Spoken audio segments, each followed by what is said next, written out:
Assalamualaikum warahmatullahi wabarakatuh. A'udzubillahi minasyaitonirrajim. Bismillahirrahmanirrahim. Alhamdulillahirabbil alamin wa kafa wassalatu wassalam ala nabiyil mustafa. Asyhadu an la ilaha illallah wahdahu la syarikalah wa asyhadu anna Muhammadan abduhu wa rasuluhu la nabiyya ba'da. Allahumma shalli wa sallim wa an'im wa akrim ala hadzal nabiyil karim Muhammadin sallallahu alaihi wasallam wa ala alihi wa sahbihi ajmain. Hadirin hadirat Bapak Ibu yang dimuliakan Allah, assalamualaikum warahmatullahi wabarakatuh. Alhamdulillah wa syukurulillah wa la hawla wa la quwata illa billahil aliyil azim. Bapak Ibu sekalian, tema yang akan kita uraikan pada pagi ini menyempurnakan ilmu dan pengetahuan kita seputar fikih salat ya. Dan tema yang akan kita angkat berkaitan dengan fikih imamah ya, fikih imamah, syarat dan adab menjadi imam ya. Berbicara tentang imamah Bapak Ibu sekalian, bahwa setiap muslim itu adalah pemimpin sebenarnya, seperti mana yang Nabi sabdakan, kullukum ra'in wa kullukum mas'ulun an ra'iyatih. Setiap kalian adalah pemimpin dan setiap pemimpin akan dimintai pertanggungjawaban oleh Allah Subhanahu wa taala. Jadi tidak semata-mata pemimpin dalam arti formal ya, RT, RW, lurah sampai presiden, tetapi pemimpin dalam ruang lingkup yang paling kecil yaitu keluarga juga bakal dimintai pertanggungjawaban oleh Allah Subhanahu wa taala ya. Maka sebenarnya jika kepala keluarga telah berlaku adil, maka akan tercipta masyarakat yang adil dan tercipta pula negara yang berkeadilan ya. Karena Bapak Ibu sekalian, begitu prinsipnya seperti mana yang Allah nyatakan dalam Al-Qur'an surah Al-An'am ya, wa kadzalika nuwalli ba'daz zalimina ba'dan bima kanu yaksibun ya. Jadi pemimpin itu adalah cermin atau pantulan cermin dari warga atau rakyatnya gitu.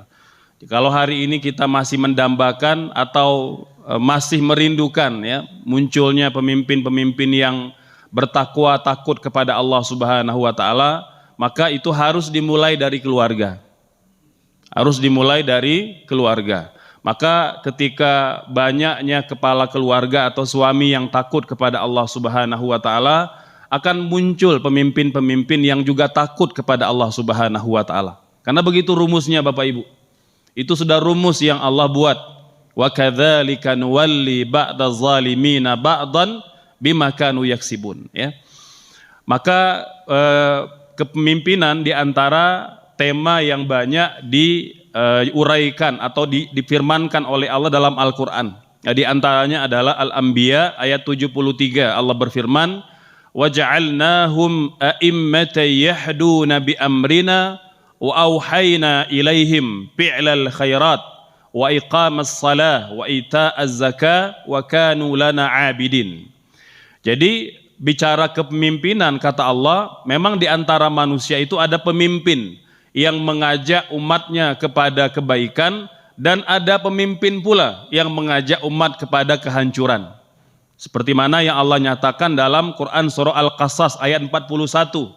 Kalau tadi Allah ilhamkan, Allah berikan hidayah, berikan taufik pertolongan kepada pemimpin-pemimpin yang saleh, itu mengajak manusia kepada kebaikan, sementara ada sisi lain. Kata Allah, wa ja'alnahum a'immatan yad'una ilan nar. Ada memang pemimpin itu memang Allah telah tetapkan dia sebagai buzzer-buzzer keburukan gitu ya, buzzer-buzzer dosa gitu, yang mengajak orang untuk berbuat dosa dan kemaksiatan.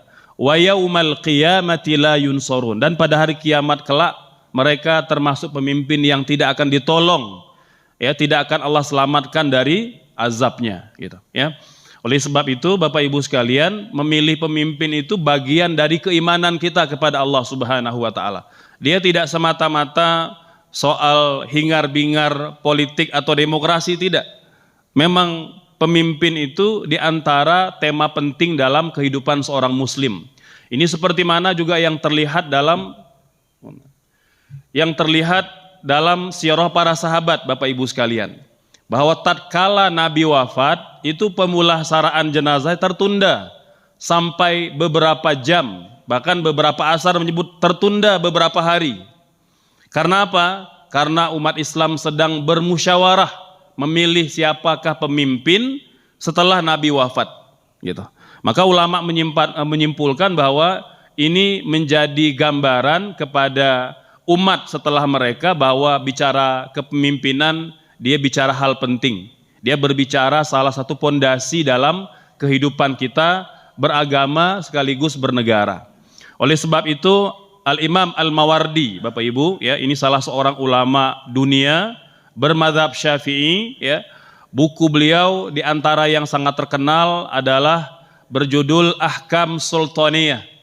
Nah, ini kitab atau buku yang membicarakan tentang bagaimana mengelola negara, gitu, dengan prinsip-prinsip agama, dengan prinsip-prinsip iman, ya, dengan prinsip-prinsip tauhid. Selain itu beliau juga punya kitab Al-Hawi Al-Kabir. Nah, ini kalau yang menekuni ilmu fikih wajib baca kitab beliau, ya. Walaupun memang kitabnya tidak tipis, ya, kurang lebih hampir 1,5 meter panjangnya, Al-Hawi Al-Kabir, ya. Nah, ini diantara kitab rujukan, kitab induk. Nah, jadi siapapun yang ingin berbicara fikih perbandingan madhab tapi belum baca kitab Al-Hawi Al-Kabir, sebaiknya tunda dulu, ya. Nah, kalau betul-betul belum membaca kitab Al-Hawi Al-Kabir, karena beliau menghimpun pandangan-pandangan ulama lintas zaman dari mulai sahabat, ya, sampai periode beliau. Nah, beliau berbicara, Bapak Ibu, ya, berkaitan dengan kepemimpinan. Kata beliau bahwa kepemimpinan dalam Islam itu terbagi dua, ada imamah kubro, ada imamah sughra. Ada kepemimpinan ruang lingkup yang besar, kubro, ada yang kecil.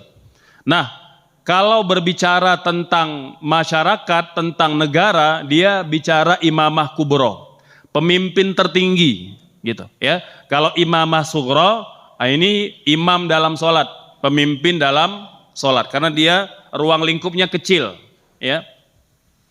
Maka kalau bicara imamah kubro, Bapak Ibu sekalian, ya, kita hari ini bicara imamah sughra, tapi sedikit spoiler, gitu, ya, berkaitan dengan apa saja kriteria yang perlu kita tetapkan atau kita fahami tentang syarat menjadi imamah kubro, ya. Kata beliau, persyaratan yang pertama muslim, pemimpin tertinggi umat Islam yang memang mayoritas, maka sejatinya adalah seorang muslim. Ya, sejati adalah seorang muslim. Nah, berbeda kalau umat Islam itu minoritas, mereka tidak punya kekuatan, ya, maka memilih siapa yang paling maslahat, ya. Tapi dalam kondisi Islam mayoritas, maka mereka harus memilih muslim sebagai pemimpin. Yang kedua, merdeka. Ya, dulu masih ada hamba, budak, ya.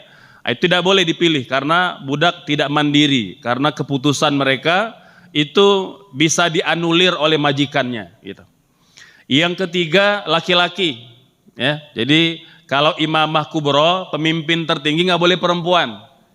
Nah, kecuali kalau RT RW, gitu, ya, lurah, camat, itu boleh, ya. Tapi kalau imamah kubro ini, pemimpin tertinggi umat Islam di suatu negeri, itu nggak boleh perempuan, ya. Hikmahnya banyak sekali, Bapak Ibu sekalian. Tentunya kita memahami, ya, mengapa memang laki-laki yang ditunjuk oleh Allah Subhanahu wa Ta'ala sebagai pemimpin tertinggi. Yang keempat, berakal. Ya, tidak boleh kalau dia tidak berakal, ya. Baik akal dalam arti dia waras atau akal dalam arti dia cerdas, ya. Ada fatonah, ada kecerdasan, kelayakan memimpin sebuah negara. Yang kelima, mampu tentunya, ya, mampu dari segi fisik, ya, mampu dari segi skill dan lain sebagainya. Nah, kalau dalam pendapat ulama salaf itu harus dari kalangan Quraisy, gitu, ya. Maka termasuk dulu ketika Abu Bakar sebelum dilantik jadi khalifah, itu kan sempat ada sahabat Nabi yang Ansor gitu ya, yang merasa lebih layak. Karena kata beliau, Nabi kan hijrah ke Madinah, ya. Beliau dan sahabatnya meminta suaka kepada kami. Maka orang Madinah lah yang layak menjadi pengganti setelah beliau wafat. Nah, gitu ya. Nah, tapi kemudian para sahabat bermusyawarah dan salah satu sandarannya adalah Nabi pernah berkata bahwa Quraisy adalah bangsa terbaik dan Nabi adalah dari bangsa Quraisy, maka yang menjadi pemimpin setelah beliau wafat adalah orang yang bersuku atau berbangsa Quraisy. Maka dilantiklah Abu Bakar dari Quraisy gitu ya.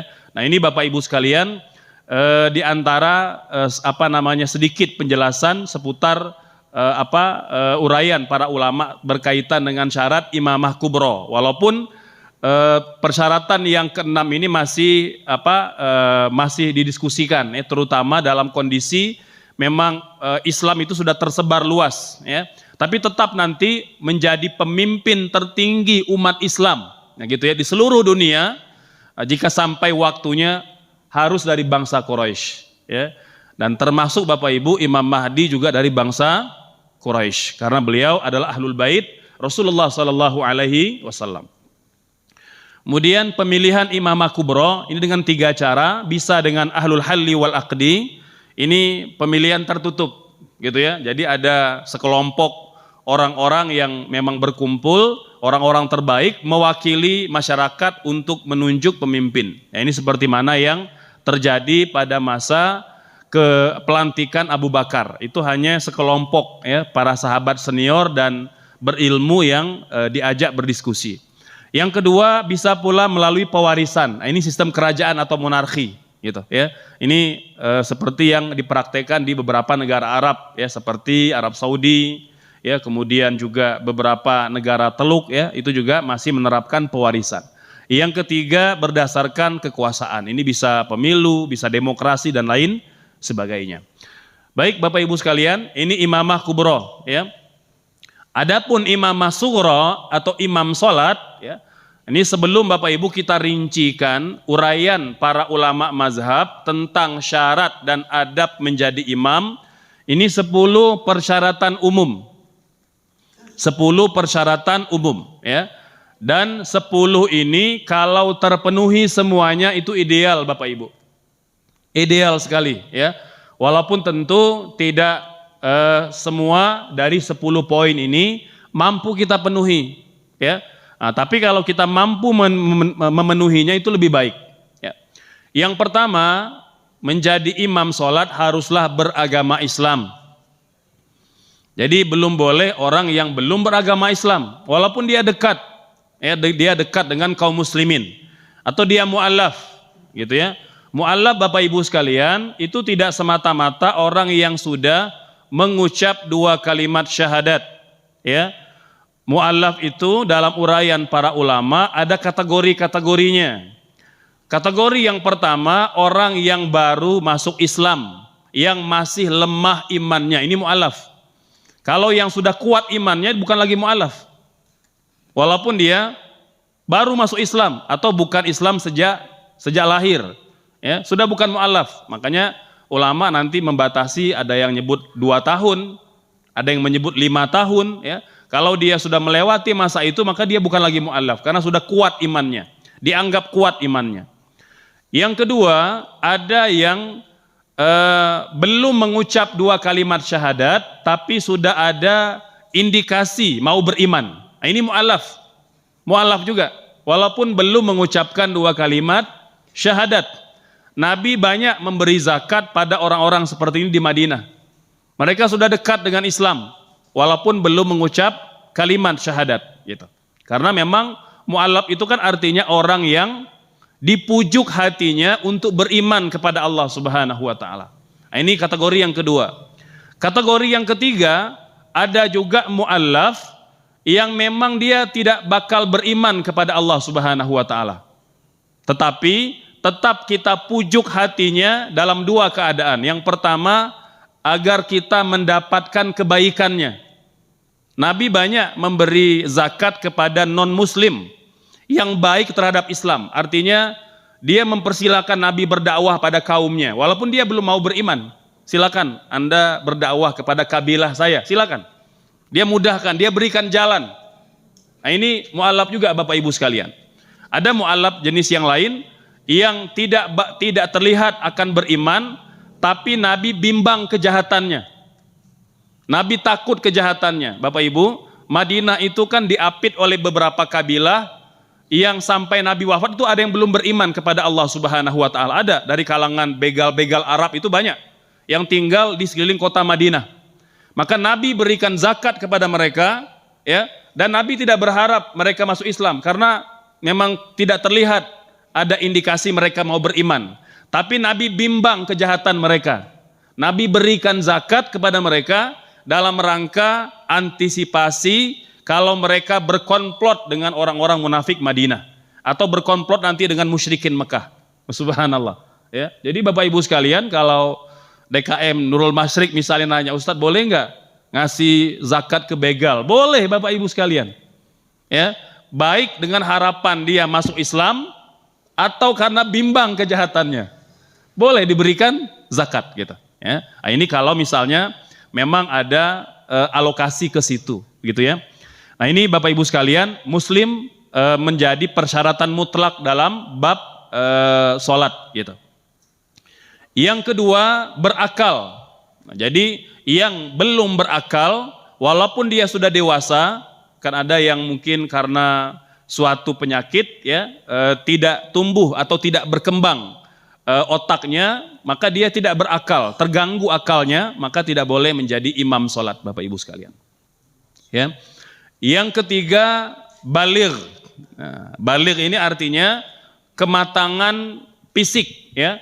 Kalau laki-laki umumnya ditandai dengan mimpi basah, walaupun perempuan juga bisa mimpi basah, ya. Tapi bagi anak laki-laki ini tanda kalau dia sudah masuk usia dewasa, usia matang. Ya. Kemudian kalau perempuan menstruasi. Jadi kalau belum masuk usia ini, mereka belum boleh menjadi imam sholat fardu. Nah, jadi ini mungkin sering yang ditanya oleh ibu-ibu, Ustadz boleh nggak kalau anak jadi imam di rumah? Boleh, kalau dia sudah baligh.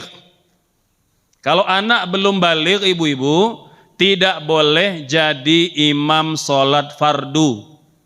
Ya, tapi Ustadz kalau dia di belakang nggak bakal sholat, saya pengen dia di depan misalnya gitu ya, boleh aja, nggak ada masalah. Anak yang belum baligh disuruh di depan sholatnya, kita di belakang, tapi tidak bermakmum pada anak kita.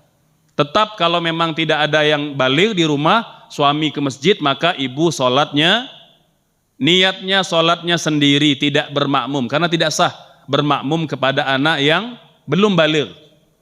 Ya, kecuali kalau sholat sunnah, mau tarawih, ya, kemudian mau tahajud, ya, mau witir itu boleh. Tapi kalau fardu persyaratannya mutlak, haruslah orang yang sudah baligh. Yang keempat, syarat menjadi imam haruslah laki-laki kalau jamaahnya bercampur laki-laki dan perempuan, gitu, ya. Apalagi kalau cuma laki-laki semua, maka tidak boleh perempuan, gitu, ya. Nah, jadi wajib laki-laki. Jadi tidak sah Bapak Ibu sekalian imam wanita kalau jamaahnya ada dari kalangan laki-laki, ya. Nah, kecuali kalau semuanya wanita, perempuan, ya, mungkin ibu-ibu lagi ada kegiatan di masjid atau ada arisan atau ada kajian, nggak ada laki-laki, maka wanita menjadi imam bagi makmum wanita. Tidak boleh makmumnya ada yang laki-laki, ya. Walaupun Bapak Ibu ada yang menyuarakan pada hari ini, ya, beberapa tokoh, ya, alhamdulillah di Indonesia belum terdengar, tapi kalau di barat, di Eropa, bahkan di beberapa negara Arab ada yang menyerukan itu, ya. Jadi persamaan gender, gitu. Nah, jadi wanita boleh menjadi imam, bahkan boleh menjadi khotib Jumat. Ada namanya Fatimah Mernissi. Ini salah seorang tokoh feminis dunia, itu sering safari dakwah ke beberapa negara Eropa, negara barat. Jadi safari dakwah itu ngajak orang sholat, dan sholat di gereja, gitu ya. Jadi sholat di gereja, kemudian ngajak orang, pertama ya tidak ada yang tutup aurat. Jadi wanita pun sholat ya dengan pakaian seadanya. Nah, ini madhab yang dia bawa, gitu. Kemudian wanita menjadi imam, dan kalau pas hari Jumat dia jadi khotib dan jadi imam beliau ini. Padahal di antara makmum ada laki-lakinya gitu. Nah, ini sepakat para ulama Bapak Ibu, ini namanya al-ma'lum minad din bid-darurah. Sesuatu yang sejatinya dipahami setiap muslim. Ya, bahwa imam sholat wajib dari kalangan laki-laki gitu ya. Nah, ini bab yang kita sebut sebagai usul, prinsip gitu ya. Jadi tidak bisa ditawar-tawar lagi gitu ya. Kemudian yang kelima, suci dari hadas. Artinya imam tidak boleh berhadas kecil dan tidak boleh berhadas besar. Nah, jadi jangan dipaksakan. Mungkin karena malu atau karena apa, imamnya batal, tetap aja diteruskan sholatnya. Enggak boleh. Wajib dihentikan Bapak Ibu sekalian. Nabi saja, saya pernah cerita di sini, itu pernah sholat subuh, baru mulai sholat, ya, baru mulai baca Al-Fatihah, beliau baru ingat belum mandi junub. Beliau langsung menghentikan sholatnya dan mandi. Setelah mandi beliau kembali memimpin sholat. Kata para sahabat yang ada di sop depan, kami masih melihat rambut Nabi basah bekas mandi. Subhanallah. Jadi nggak boleh, ya, wajib dihentikan Bapak Ibu sekalian kalau imam batal atau baru ingat dia belum berwudu. Ada nggak yang begitu? Baru ingat belum berwudu, maka jangan diteruskan. Ya, jangan diteruskan, ya. Nah, maka nanti dalam kondisi seperti ini maka perlu Bapak Ibu sekalian seorang imam itu mengetahui fikih sholat. Dia harus tahu apa yang dilakukan kalau seandainya terjadi sesuatu terhadap sholatnya kaum muslimin, ya. Tadi misalnya kalau dia batal dalam sholat, apa yang dia lakukan? Nah, Bapak Ibu sekalian, bahwa ketika imam batal dalam sholat, ya, maka wajib digantikan atau minta makmum menunggu, ya. Ini namanya fikih istikhlaf. Istikhlaf itu adalah fikih berbicara tentang penggantian pemimpin termasuk dalam sholat. Jadi ulama mengatakan setidaknya ada 3 atau 4 cara Bapak Ibu sekalian kalau imam batal. Kalau yang Nabi pakai tadi itu dalam kasus baru mulai sholat, belum mulai rokaat, gitu ya. Nah, itu imam boleh memberitahu makmum seperti mana yang Nabi katakan, tetaplah di tempat kalian, saya ada keperluan, dalam bahasa Arab. Maka Nabi keluar, mandi di rumah karena beliau, ya rumah kan cuma sebelah masjid aja. Nah, tapi cara ini jangan coba-coba ya, kalau Bapak Ibu batal, pulang ke rumah, rumahnya jauh gitu ya. Imam makmum nunggu sampai 10 menit, jangan gitu ya. Nah, ini kasus kalau memang tempat kita berwudu atau mandi itu dekat saja, ya, dan kita bisa mandi dengan cepat. Dan Nabi begitu yang Nabi lakukan. Jadi beliau karena rumahnya itu nyatu dindingnya dengan Masjid Nabawi, beliau langsung mandi. Begitu mandi, berpakaian, beliau langsung melanjutkan sholat. Jadi makmum tidak batal sholatnya, tidak membatalkan sholat mereka. Tapi imam memulai sholatnya kembali dan melanjutkan. Tanpa membatalkan dan tanpa kemudian membatalkan sholatnya makmum. Gitu. Nah, ini Bapak Ibu sekalian dalam kasus kalau belum mulai 1 rakaat. Gitu ya. Nah, kalau sudah mulai rakaat 1 sudah lewat, ya, rakaat yang kedua, atau memang imam memutuskan kayaknya saya nggak bakal kembali ini. Karena ada keperluan, ada rumahnya jauh, atau memang ada sesuatu hal yang membuat beliau tidak bisa lanjut, atau memang karena imam itu sudah pingsan misalnya, atau imam takdirnya wafat dalam sholat, atau mungkin na'udzubillah terjadi gempa dalam sholat. Nah, ini kita harus tahu Bapak Ibu sekalian, imam dan makmum harus paham fikih sholat dalam bab ini. Itu cara pertama. Cara kedua, imam itu bisa menunjuk langsung penggantinya. Bapak Ibu, yang ada di belakang imam harus standby menjadi imam pengganti. Suka tidak suka, siap tidak siap, harus siap. Gitu ya. Makanya duduk di belakang imam besar pahalanya. Tapi besar pula tanggung jawabnya. Karena ketika imam batal itu imam berhak narik tangannya ke depan. Nah, nanti jangan tarik-tarikan nanti, gitu ya. Imam udah narik dia nggak mau gitu, ini nggak boleh. Harus siap. Ibu-ibu juga begitu. Jadi kalau ada memang imamnya di depan perempuan gitu ya, atau mungkin agak menyatu dengan sop wanita, maka harus siap yang di samping kanannya atau di samping kirinya siap menggantikan imam sholat. Nah itu Bapak sekalian, ini cara yang kedua ya. Cara yang ketiga, boleh jadi imam untuk suatu keperluan langsung keluar, tidak memberitahu. Atau misalnya imam pingsan atau imam wafat, maka yang di belakang imam langsung inisiatif ke depan. Ini seperti mana yang terjadi pada masa wafatnya Umar ketika beliau ditikam. Ya, jadi beberapa riwayat mengatakan Umar ditikam, sujudnya lama. Para sahabat berpikir ini mengapa lama sujudnya. Ada yang kemudian mendongakkan kepala melihat Umar sudah bersimbah darah, maka beliau melanjutkan imam sholat. Jadi yang lain mengikuti gitu. Nah ini cara yang ketiga Bapak Ibu sekalian, kalau imamnya tidak bisa melanjutkan sholat. Atau cara yang terakhir Bapak Ibu, ini kalau dalam kondisi gempa atau tidak memungkinkan kita bermakmum lagi Bapak Ibu, terutama kalau memang imamnya tidak ada yang menggantikan, sudah kocar-kacir misalnya gitu ya, ada sebagian yang keluar, sebagian yang apa gitu ya, maka Bapak Ibu nggak boleh kita berlari keluar cari tempat aman tanpa perlu membatalkan sholat.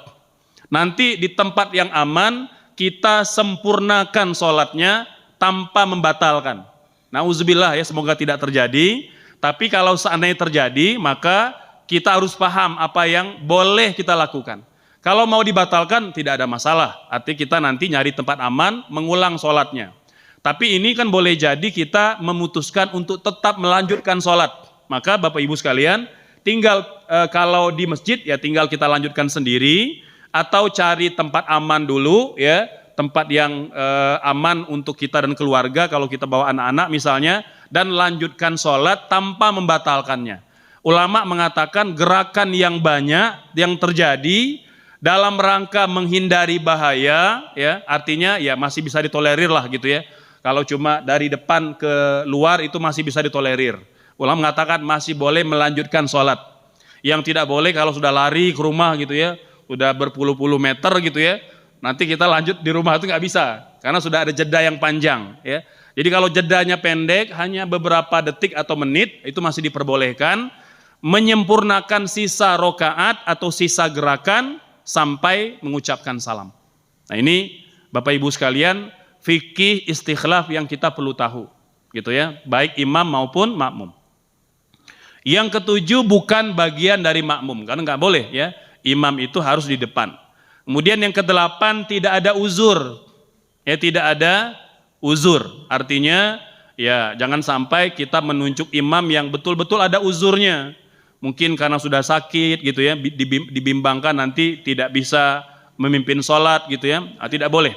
Ini Nabi langsung praktekan ketika di akhir-akhir hayat beliau, kan Nabi demam hebat gitu ya, sampai dipapah ke masjid gitu ya. Itu dalam kondisi dipapah, kan sebelum itu belum pernah Nabi digantikan oleh siapapun di Masjid Nabawi gitu ya. Nah, kecuali kalau di masjid-masjid kecil lainnya gitu ya. Kalau Masjid Nabawi yang jadi imam itu selalu Rasulullah gitu. Maka ketika Nabi ada di dalam kondisi yang agak berat ya, yang agak tenat, maka Abu Bakar telah menggantikan. Tapi terlihat ini sudah mulai sholat, Imam Abu Bakar sudah di depan. Kan pintu rumah Nabi itu dia arah kiblat. Jadi sahabat bisa melihat Nabi datang dari arah pintu, gitu ya. Nah, ketika Nabi masuk ke Masjid Nabawi, Abu Bakar berniat mundur ke belakang. Subhanallah. Ya, karena memang beliau merasa ya Nabi yang layak menjadi imam. Maka beliau mau mundur, tapi Nabi memberi isyarat dengan mengangkat tangan begini. Artinya Abu Bakar paham Nabi ingin beliau melanjutkan menjadi imam sholat. Jadi karena tadi tidak boleh imam itu ada uzurnya, ya, yang sakit, yang mungkin tidak bisa menyempurnakan sholat. Yang kesembilan, yang fasih bacaannya, ya, tajwidnya, makhrajnya dan lain sebagainya. Dan yang kesepuluh, berpribadi yang baik, artinya dia bukanlah ahli maksiat yang maksiatnya dilakukan secara terang-terangan. Ya, perihal maksiat tersembunyi itu bukan urusan kita Bapak Ibu. Itu urusan dia dengan Allah Subhanahu wa taala. Nah, tetapi urusan kita adalah memilih imam yang tidak bermaksiat secara terang-terangan. Itu nggak boleh. Ya. Nah, Bapak Ibu sekalian, ini kriteria bagi imam sholat secara umum ada 10 ya. Nah, 10 ini dalam pandangan ulama madhab Bapak Ibu itu poin-poinnya sepakat. Ulama hanya berbeda pendapat siapa yang paling utama. Ya, siapa yang paling utama kalau seandainya ada yang 10 ini, gitu ya. Nah, kalau dalam madhab Hanafi yang paling utama itu bukan semata-mata yang banyak hafalannya, tapi orang yang paling alim. Ya, nah, memang dulu Bapak Ibu orang alim itu ya standarnya biasa, dia pasti hafal Quran, dia pasti hafal ribuan hadis begitu. Nah, kalau sekarang kan ya sudah bergeser gitu ya.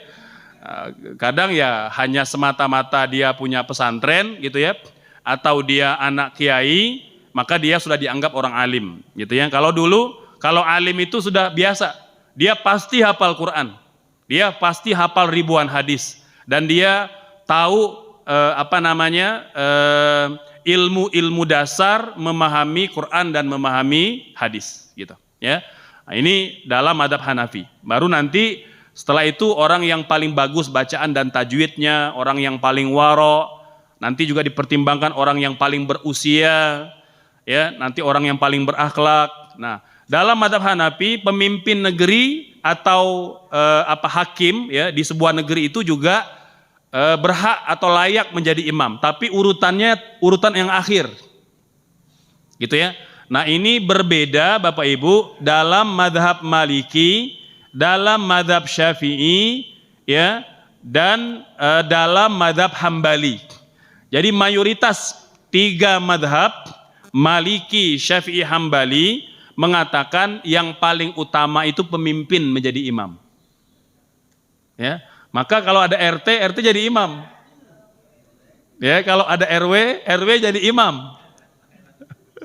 Ya, karena dulu begitu sekalian. Ya, imam itu memang dipilih ya orang yang paling paham agama, gitu. Ya, nah, mungkin kita karena langka gitu ya, jadi ya memilih ya semampunya ya. Tentu kita berharap dapat yang ideal.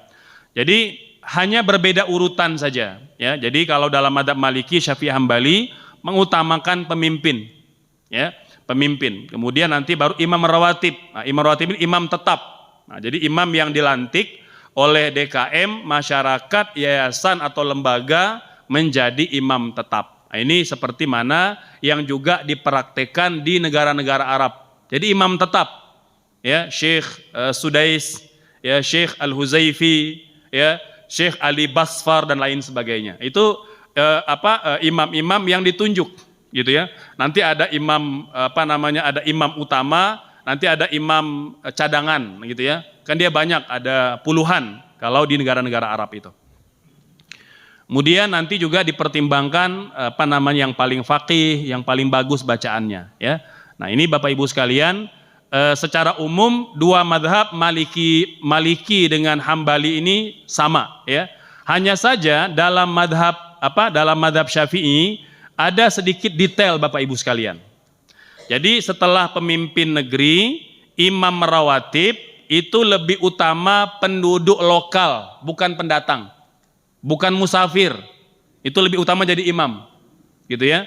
Nah, jadi biar yang musafir mengikuti, gitu. Ya.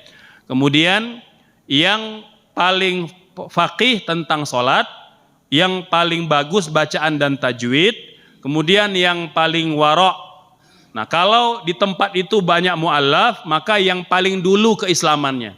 Nah, di beberapa negara atau provinsi atau kota minoritas banyak mu'allafnya seperti Indonesia Timur gitu ya, Papua, NTT gitu ya, maka yang paling dulu Islamnya itu yang lebih layak menjadi imam.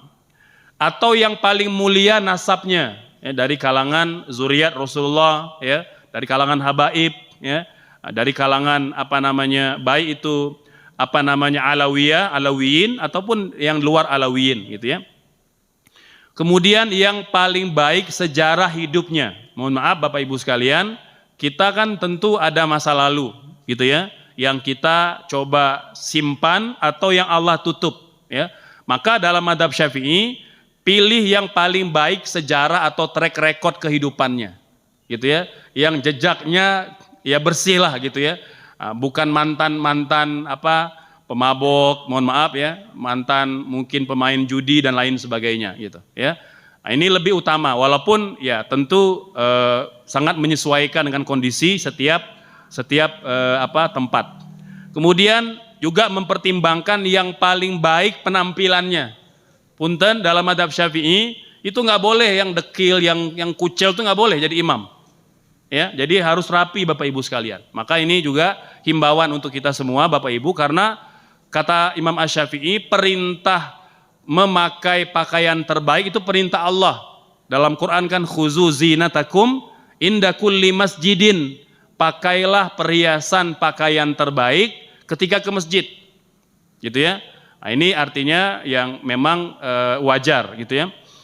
Nah, kemudian Bapak Ibu sekalian, yang ke-11 dalam mazhab Syafi'i, yang sudah menikah lebih utama daripada jomblo atau bujangan. Gitu ya. Nah, jadi kasihan yang jomblo gitu ya. Jadi tidak layak atau belum boleh jadi imam kalau di tempat itu masih banyak orang yang sudah menikah. Mengapa? Karena Imam Syafi'i memegang teguh hadis Nabi. Kata Nabi, man tazawwaja faqad istakmala nisfu dinih. Barang siapa menikah, sempurna separuh agamanya. Maka tinggal menyempurnakan separuhnya lagi. Kalau jomblo atau bujangan, sesoleh apapun bahkan belum sempurna separuh agamanya. Bagaimana dia mau berpikir separuhnya lagi gitu. Itu kira-kira ya. Nah, itu Bapak Ibu sekalian, terkait dengan bujangan gitu ya. Ini terutama yang memang tidak ada alasan untuk menunda pernikahan ya. Beda kalau ada alasan dia menunda pernikahan atau mungkin tidak menikah ya, seperti Imam An-Nawawi ya. Ini ulama besar Bapak Ibu ya. Ini jubir atau juru bicaranya mazhab Syafi'i. Mazhab Syafi'i ini kan di antara mazhab yang paling banyak jumlah ulamanya dan paling banyak mujtahidnya. Orang-orang yang layak bikin mazhab sendiri itu paling banyak dalam mazhab Syafi'i. Termasuk Imam Nawawi. Di masa beliau itu banyak yang menyarankan, wahai imam, Anda layak bikin mazhab Nawawi gitu. Layak bikin mazhab sendiri. Tapi beliau dengan rendah hati mengatakan tidak, saya bermazhab Syafi'i. Bapak Ibu, ini itu kalau terjadi silang pendapat di antara mazhab Syafi'i yang ribuan ulama mujtahidnya itu, maka yang dipakai pendapat Imam An-Nawawi. Nah, jadi kalau kita nanya siapakah ulama Syafi'i yang representatif mewakili Imam Syafi'i, itulah dia Imam An-Nawawi. Bapak Ibu, beliau bujangan sampai wafat, sampai usia 45 tahun gitu ya. Nah, jadi tapi jangan jadi alasan jadi bujangan ya. Nah, karena beliau saat ditanya mengapa tidak menikah, karena beliau bimbang kalau menikah cintanya terhadap ilmu mengalahkan cinta pada keluarga. Saya bimbang nanti zalim terhadap keluarga saya. Yang seperti ini justru haram menikah. Bahaya kalau dia menikah, itu istri terabaikan. Ya, karena cinta pada ilmu. Bahkan untuk makan saja Bapak Ibu, Imam Nawawi disuapi oleh keluarganya. Karena beliau kalau sudah belajar, menekuni ilmu, beliau hanya ingat sholat dan tidak ingat makan. Jadi keluarganya menyuapi dia, makan agar engkau tetap hidup gitu. Subhanallah. Jadi untuk makan aja beliau kadang-kadang lupa ya. Nah, jadi kalau ada yang memang berniat membujang seperti beliau boleh, tapi juga harus ngarang kitab sebanyak beliau. Gitu ya. Jadi ini beliau termasuk ulama yang paling produktif menulis kitab. Kitab terbesar beliau Al-Majmu' Syarhul Muhadzab. Itu hampir 2 meter panjangnya. Gitu ya. Kemudian nanti yang kalau yang paling kecil ada Arba'in Nawawi hadis 40 ya. Nanti ada Riyadus Shalihin, nanti ada Adabul Alim wal Muta'alim, ada banyak kitab-kitab kecil lain gitu. Ya. Nah, ini Bapak Ibu sekalian, ada juga ulama-ulama yang membujang ya, tapi ada alasan. Yang terakhir, punten Bapak Ibu sekalian, ya, yang makruh menjadi imam. Ya, ada 7. Yang pertama, alim yang fasik. Walaupun dia berilmu, tapi dia fasik, artinya terang-terangan berbuat maksiat, maka dia makruh menjadi imam. Kalau dia tetap menjadi imam, sempurna rukun dan syaratnya, sah sholatnya. Tetapi makruh, karena dia alim yang dosanya terang-terangan. Yang kedua, ahli bid'ah, mungkaroh, artinya orang yang berbuat bid'ah yang tercela. Ya.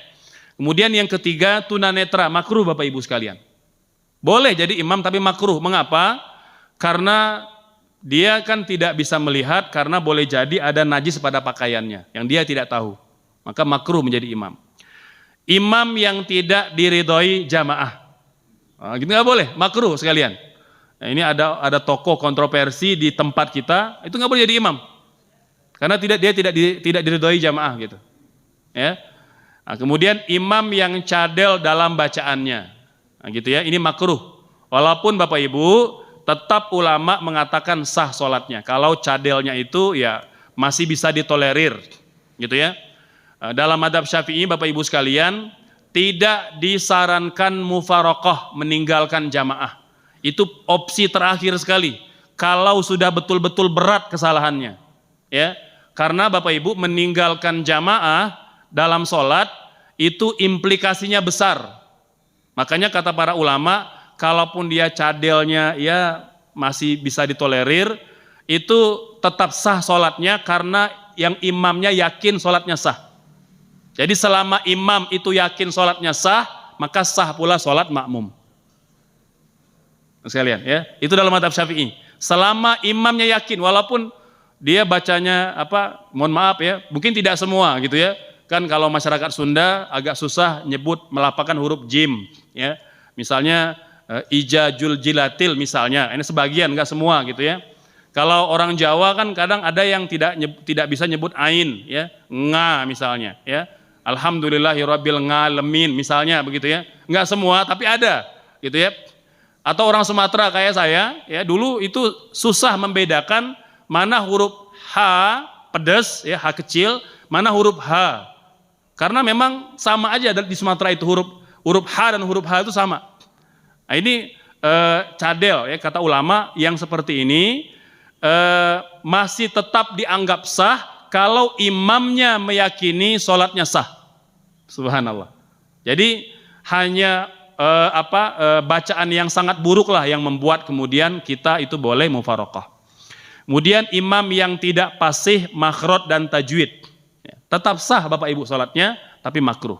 Dan yang terakhir, imam yang tidak jelas nasabnya. Ya, kalau kita tidak tahu, kita husnuzon. Tapi mungkin ada yang mungkin ya gosip lah gitu ya, atau mungkin memang benar ya, dia dulu beliau tidak berdosa, tapi dosa orang tuanya ya, yang mungkin lahir dalam kondisi menikah dalam kondisi yang sudah hamil misalnya begitu ya. Nah, ini makruh Bapak Ibu sekalian menjadi imam, walaupun tetap sah sholatnya kalau dia tetap menjadi imam ya.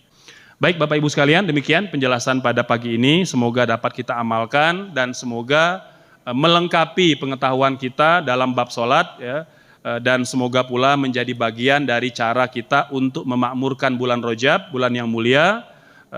Dan semoga Allah memanjangkan umur agar kita bertemu dengan bulan Ramadan. Demikian Bapak Ibu sekalian, astagfirullah, wassalamualaikum warahmatullahi wabarakatuh.